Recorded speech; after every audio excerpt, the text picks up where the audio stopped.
Hey everybody, it's Kelly from My Soulful Home. Today we're going to talk about creating a transitional vignette. So, for those of you who are not certain what a vignette is, it's basically just a grouping of decorative items that creates a spot of beauty in your house. Traditionally, a vignette is created with three elements. That's the easiest and the most basic. Of course, you can make a gigantic vignette, but three is perfect. Three is sort of a magic number in decor. And if you vary the heights of your three items, you can create a beautiful vignette with just some simple pieces that you already have in your house. So when you are starting your vignette, it's a really nice idea to corral it. So I like to corral my vignettes generally on a tray. Using a silver tray is my favorite. I don't polish my silver, so all my silver is tarnished. So I have a pile of tarnished silver trays that I keep in a basket. They're also decorative on their own. And then when I want to create a vignette, I just grab one of them and I have that as my foundation. I don't recreate the wheel every time I'm doing a vignette. I usually have these sort of, I call them hot spots around my house, decor spots where I'm going to create the vignettes. So today, the transitional vignette that we're talking about is just an easy way to transition your decor for the seasons or throughout the year when you just want to shake things up a little bit. So it's a great idea to start with the foundation. It can be a tray, it can be a wood slice, it could be a runner on your table, just something that sort of grounds the entire vignette. Then you're going to want something tall. I love to use white pictures in my vignettes. They look great on their own. They also obviously look great with flowers in them, what doesn't? Or branches or anything that you have from your garden you could stick in. And then a stack of books is a great riser to use in a vignette.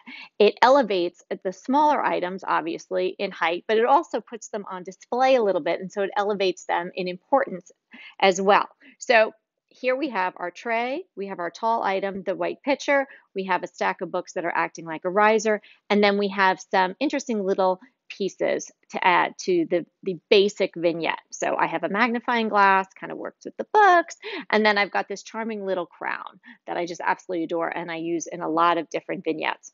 So this can be the basis that I just leave out all year long, and then I can trade out and add in seasonal items in this little spot right here. Or I could take this out and add in a seasonal item right there. So you don't have to start over again. So it's not such a big task just to decorate these little vignettes. You can just do it really easily, and you can have a little stash of your items, your seasonal items that you like to switch in and out. Okay, so now we have our basic vignette. We have the tray, we have the picture, we have the books, and we have some doodads in here. So let's start with spring. Spring, summer, winter, fall. Let's take out the crown and let's put in this cool little sparkly egg that I have. Okay, bam, Easter vignette, springish vignette. You could also add something in here if you wanted, but this is enough. It's a little nod to the season and you've changed it up. So it can be any iteration of that you like. It could be a colored egg. It could be a figurine of a little chick. It could be anything springy. Okay, so there's spring. Okay, now spring is over. And now summer's coming along. Oh, now I'm going to pull out those starfish. So we can tuck in some starfish just straight down in here. Maybe 3 is nice. 2 will work too. I can't see if I'm balancing those nicely. I think that might be enough. You could put one here. So you have a little vignette that's saying summer. Obviously the flowers can change, but I used white ones just so you guys get the idea that, it can be all the seasons. So it looks pretty good. So that's summer.